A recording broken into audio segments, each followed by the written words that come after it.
I use that in my coaching. I've coached West Lafayette High School for years, and I also volunteer at Purdue University coaching the collegiate athletes. And that's one of the first things I teach them, and it lets them basically put themselves in a position where they want to be mentally. And the last thing that Coach Joe taught me was to eat like a champion, basically fuel myself like a champion. So he not only taught me how to grow and how to be a better athlete, but we'd go out to eat sometimes before or after track meets.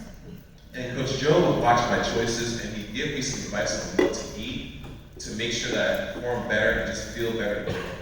And some simple things like I had a sandwich and I put ranch dressing on it.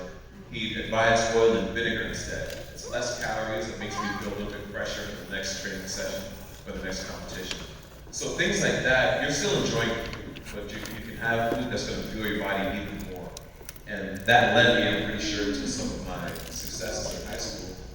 You know, throughout college, the 12 All-American finishes, the Big Ten championships. These are things that I use, and I still use today. So now I'm almost 300 pounds, but it's muscle because of the choices that I've made over the years. And I think you guys can do that too. Last but not least, this is actually the most important thing. Playing fair is super important because cheating in sport obviously involves drug use. And you don't want to do that for several reasons. One, you don't want to be unfair to the next competitor, but most importantly, you don't want to be unfair to yourself. So anything you do, anything you ingest, that means anything you eat or drink, will be accounted for later on. So you don't want to take any kind of drugs that's performance-enhancing drugs or recreational drugs. And that's some of the alcohol and things that you've heard. You've heard just say no.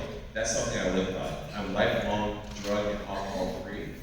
And I think that's an easy thing to do, especially once you have some goals that you lay out in front of you. And to make sure that that's the case for Olympic athletes, we actually have to submit our whereabouts. So that means on my phone there's an app where the World Anti-Doping Agency can see where I'm at any point in the day. If people come in right now and test blood and urine. So they make sure that we're all clean at that level. And if somebody tests positive, that means if their drug test shows something that they're not supposed to take, you will be banned for at least 2 years to 4 years. 2 strikes and you're gone. And that ties back to good decision making because, as I mentioned earlier, I'm a coach. And there's an organization called Safe Sport. So if I get in trouble for taking something wrong or cheating during a competition, I'm literally not allowed to compete, officiate, or coach. So basically my life is ruined. And all I have to do to keep that from happening is make some healthy choices. So that's just a little bit about me. So, thanks for your time, guys. Yeah.